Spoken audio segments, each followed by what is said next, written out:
Hello everyone. Today we are meeting you all from down south, southern area of Sri Lanka, and this place is Podalami Pavala Someone's Meditation Center, and we thought to talk about some information about the mind, how Supreme Buddha explained about the mind, and in modern sciences, how did they recognize the mind.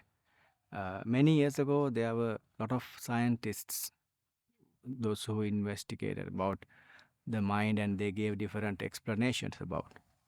One of them is Aristotle. He didn't believe any kind of mental formation or any energy. He believed only the physical structures and things in this world. But people had a question: what is mind? Where is it?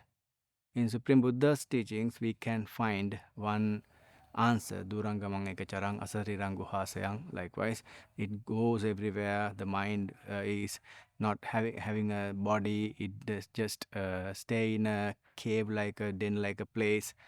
Likewise, there is an explanation. But we have to get into this noble doctrine deeply to understand what is mind, how it functions in our body. Can the mind work alone without a body? Can the body work without the mind? And where the mind is located is important to know. In modern sciences, in biology, they believed this man's intelligence is really connected with the mind. Then they gave the priority for the brain, the cognition, knowledge, information, data. Then they tried to collect information, study, education, examinations, likewise. With these different types of investigations, they developed science. The knowledge, the cognition couldn't work alone, and the brain should have a body to activate, to work together. Then this body, and or as we call hand, according to the 3H concept, head, hand, those two work together. And in most of the educational systems, this head and hand are developed, knowledge and skills. Knowledge and skills can make a nice, talented person. When you take a doctor or engineer, very popular occupations in the world. But this knowledge and the skill can produce a good man as well as a bad man. We have discussed this earlier also in different occasions. We talk about this 2H concept. Without heart, this cognition and skills, knowledge and skills. We'll take an example, like when you take a doctor who is doing operations. If he can save another person's life with kind, loving friendliness, we call metta, karuna, kind of thoughts he's having. Or else he may be having the idea about money he is getting. But most of the doctors in the world, they have kindness. They have loving friendliness, metta, towards the patient, the clients. But there may be doctors in the world, those who think about money, they have knowledge and skill to do operations. So they come into situations like removing or killing the embryo of the mother's womb, the fetus in the mother's womb, destroying life. This can be a result of developing only the head and hand, knowledge and skill. That's why we always introduce Supreme Buddha's teachings to develop the heart. Heart means not this physical heart, the mind activated, associating the heart, it really associated with the area of the heart, and it gives you the emotion. The way of thinking is different, maybe.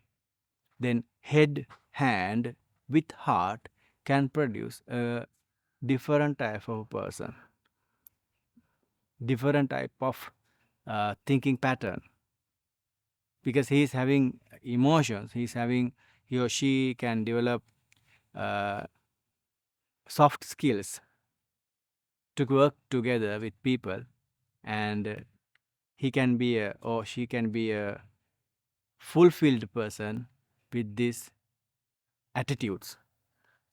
The heart, the thoughts, the emotions build up our attitudes. Then he will never go for a human, destroying a human life or animal life, whatever, bad things. That's why this 3H concept is so important. Then people had a question, where this mind works, activated, stay, located. Then most of the Western scientists, they showed the brain. The mind is there in the brain. But Supreme Buddha explains the mind is not having a particular place to stay, but mostly it is related to it is associating closer to the heart. With a little amount of pure blood, the mind is working, activated, located. But Supreme Buddha again explains the mind can stay or appear in different places in our body, especially the eye, nose, tongue, ear, and the sensitive places of the body. Then we call in Pali Chakku Prasada, Sota Prasada, Ghana Prasada, Jivha Prasada, and Kaya Prasada. Wherever, if you can make a mind, a thought, the chitta is located or appeared with these places, the mind. For an example, when you take the eye can detect, recognize only the colors. The colors are nicely understood by the eye, not the shapes. When you take the shape, for an example, this rock, I can understand this is a bold or kind of a shape because of the differentiation of colors. When you take a pillar, that pillars, one surface, the other surface, they have different colors, but the same paint because of the light contrast. With this light contrast, you can recognize this pillar is having different surfaces. Because of these angles, you can see the difference of colors. But the eye can recognize only the differences of colors. Then Chakku Prasada can recognize only Varna Rupa, that means the colors. When you take Sota Prasada, or as the ear, it produces the thoughts of Sota Vijnana, according to Supreme Buddha's teachings, and can recognize only the vibrations of the air. The vibration is there. When you take a noise, this sound is coming as a vibration of atmospheric air, and it is recognized by these internal parts of the ear. And most internally, there is a particular place. Supreme Buddha explains the Sota Prasada. There you can see, you can find the Sota Vijnana. There you can, the mind created, mind occurs, appears, and disappear once, again and again. Then you hear the voice or noise. When you take the smell, chemically a kind of particles which connected with the air, it blows here and there. When you take a food, fragrance of flowers, there are chemical particles, tiny. Those chemical particles come with the air to our nose, and in our nose, according to science, there are chemoresist sensitive areas, tiny chemical particles. According to Supreme Buddha, Ghana Prasada is there. With this Ghana Prasada, these tiny chemical particles are recognized And according to the differences of the smell, that is they recognize as a flower, fragrance of flower, the smell of food, or that disgusting smells from different rotting matters, we can recognize and we know these things. When you take the tongue, this sensory area is a very special place where you taste the food.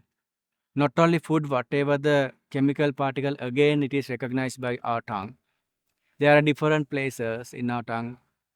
Different tastes are recognized in different areas: sweetness, saltiness, bitter taste, kind of sour. Likewise, we understand these things. According to the taste of the food, we know what kind of food we are eating. According to the taste, that Jivha Prasada is recognized in these things, according to Supreme Buddha's teachings. When we come to the body, the sensory areas, we do not have sense of touch in our hair, fur, outer area of the teeth, nails, and outer skin. Uh, we call Kesa, Loma, Naka, Danta, Tacho. In these 5 places, we do not have senses. When we cut those places, we do not feel pain. But when we take the other areas like internal skin, the other body parts, if anybody touches, you can feel it because of Kaya Prasada. This Kaya Prasada is, they are all over the body except the dead particles like hair and fur kind of places. If anybody pinch, you feel it. Kaya Prasada. According to modern sciences, we can take that nerve system. That nerve system is there in our eye, nose, ear, tongue also. These special nerve endings are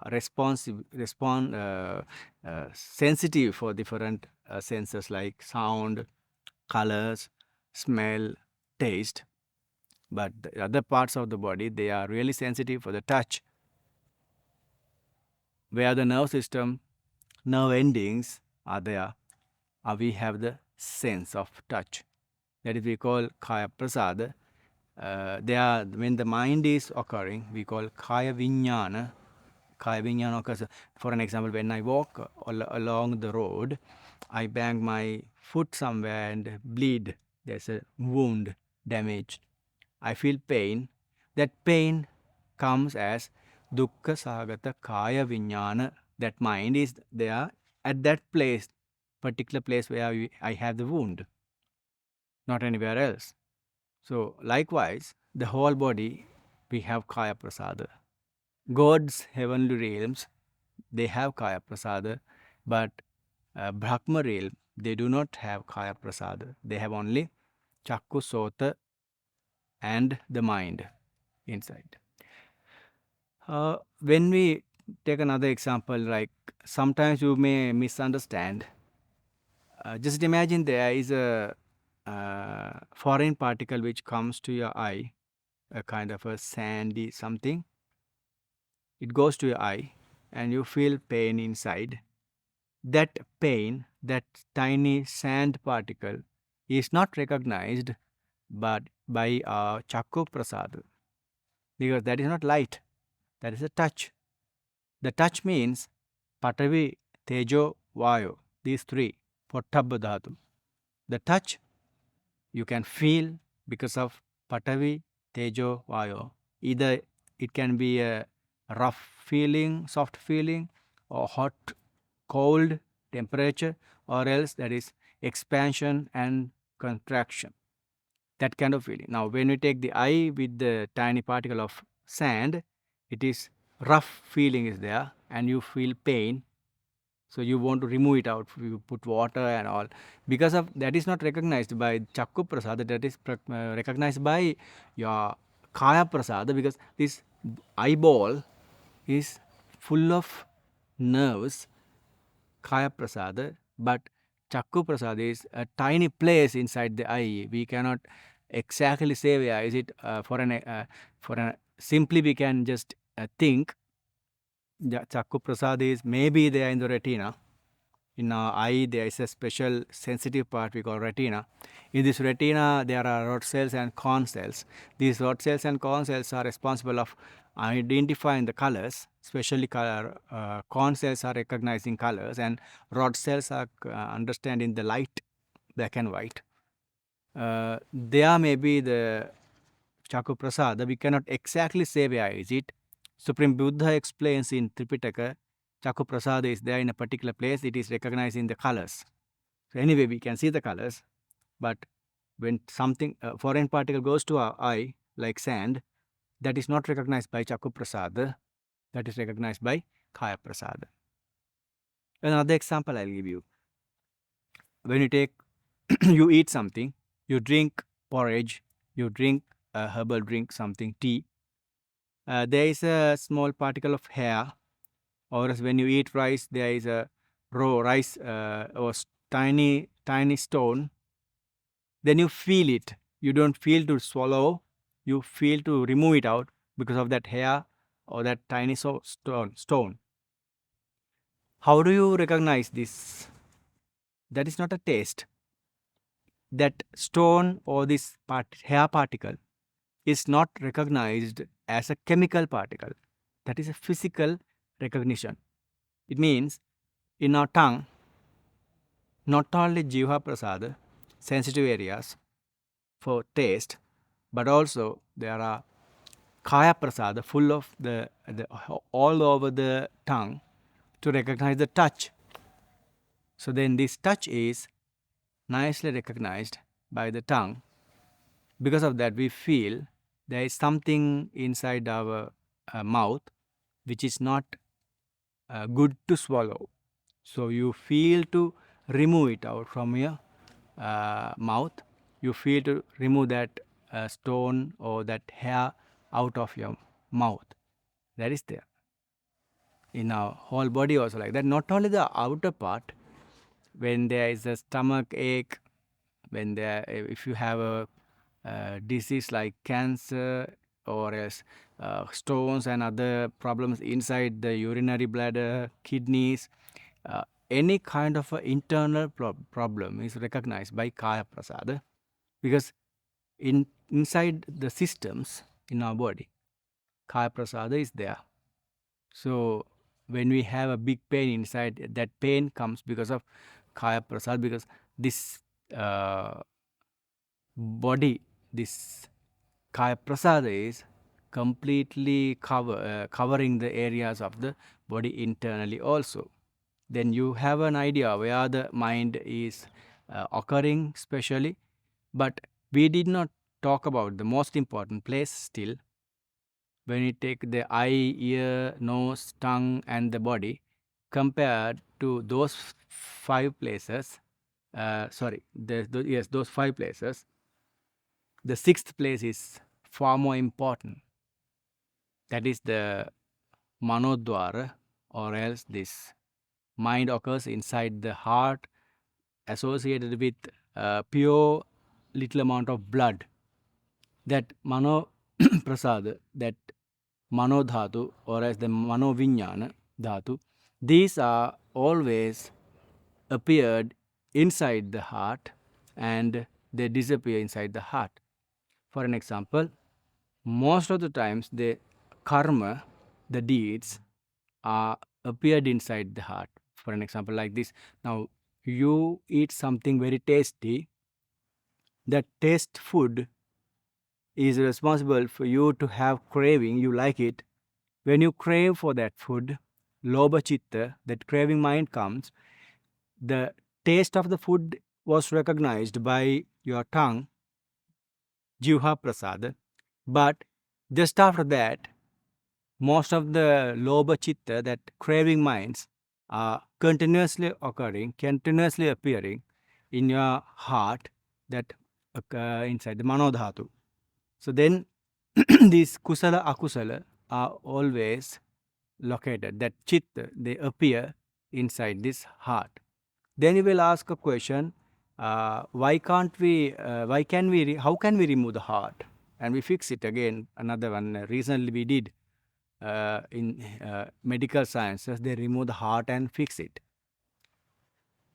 remember, understand this, the mind, most of the minds, except these Chakku Vinyana, Sota Vinyana, Ghana Vinyana, Jiva Vinyana, and Kaya Vinyana, the other all are appearing not with the heart, but with the pure blood in the heart.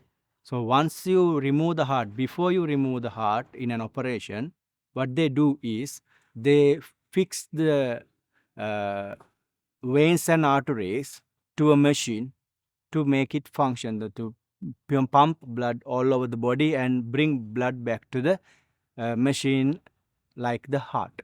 The activity of the heart is done by the machine. Then the mind is there. Then you take another person's heart who had damaged the brain totally, then he will never survive. So the family members can take a decision to donate the heart. Then this patient, the victim, can take the heart of the other person and fix.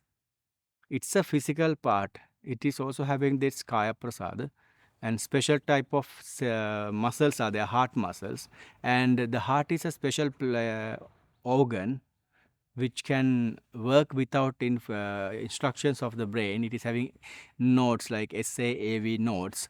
With these, the pulses are continuously occurring, and this heart can be replaced to that particular patient, and he can survive. Then, now this person is having another person's heart. So you may be having a curious question, easy thinking the way that person who died. We'll take a male person is donated, female one died because of a brain damage, and she donated the heart.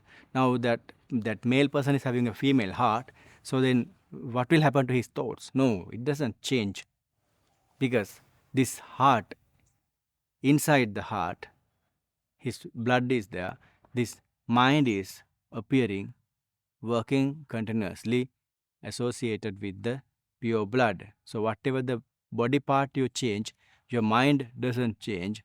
It works according to the sansaric or the previous lives, how you collected merits and demerits that way, and how you get information from the environment, and how do you react for those things.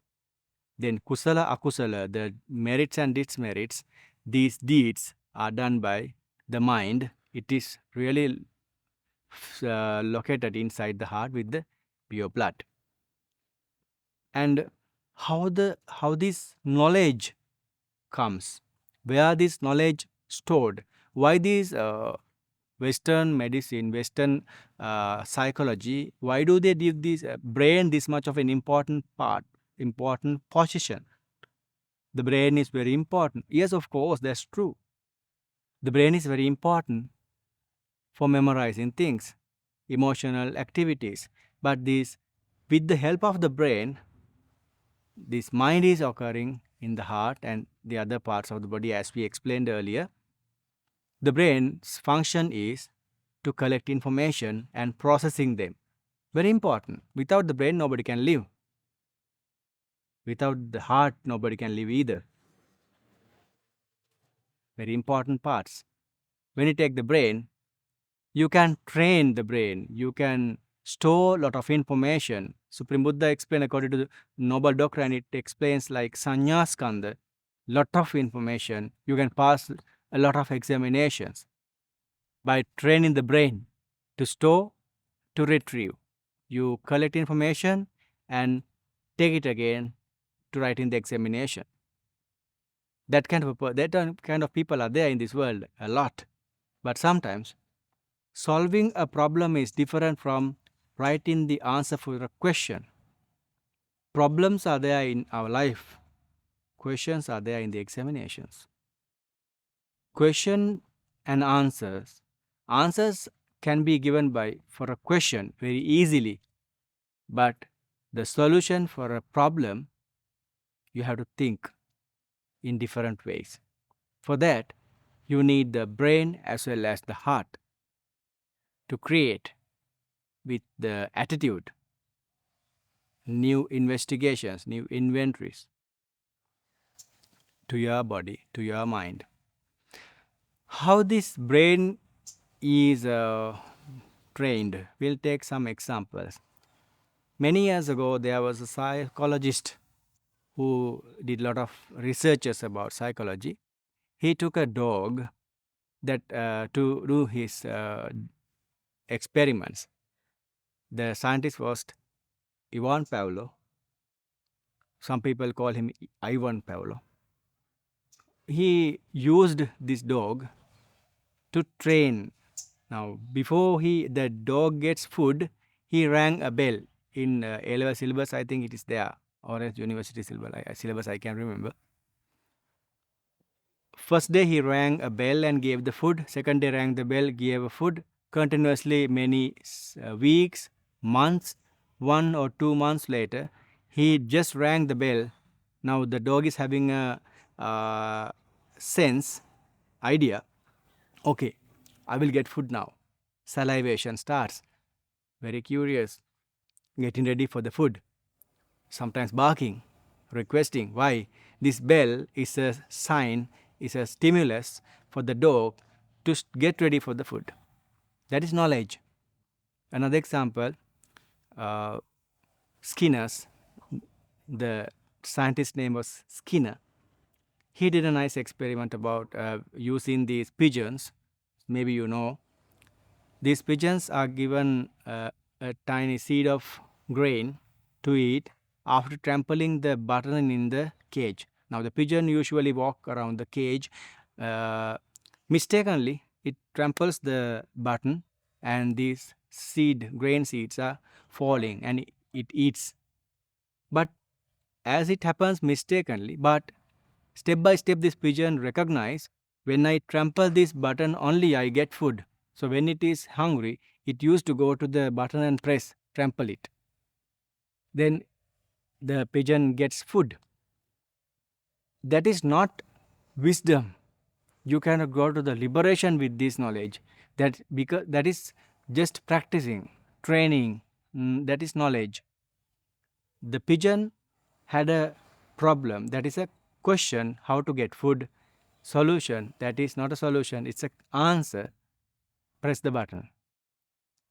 But as human, not like animals, we are not reproducing and just making babies and dying. We are different. When you compare to the birds and the mammals, human is a mammal, of course, yes, but we are different. We are born to this world to think twice. Especially according to Supreme Buddha's teaching, we have to think twice. We have another different target, different destination, maybe not in this life, but in future lives. To work, to go there for the destination, to find the liberation, to find this wisdom, complete this wisdom, we have to train not only the brain and the hand, but also the heart. Head and hand are not enough to be a good human. Heart is important. That's why we are training emotions, attitudes like metta, karuna, loving friendliness, kindness, mudita, altruistic joy. Very rare feelings, altruistic joy, mudita. When somebody is going higher than you, you can't bear that. We have to train our mind to bear that. Okay, he is good in education, beautiful, big house, vehicle. I don't care. I wish them, I bless them. This is enough for me. That is altruistic joy. When you develop these kind of good thoughts in your mind, you will become a different person. You don't want to try to be different. Already you are a different person. You are a good human being. Then you are working according to Supreme Buddha's teaching. How did we learn this? By developing our heart, not only the head and hand. I'm always asking you to practice this, because we are not animals, human beings. We can give a service to the society. We can make the others happy. The author Robin Sharma is writing a nice book. How to he's writing a book, Who Will Cry When You Die. If you have people around you those who are dying when you die, those who are crying when you die, worrying about you, that means you have talked to their hearts. You have talked to their hearts. So talk to the people, talk to their heart, be a friendly person, remarkable person.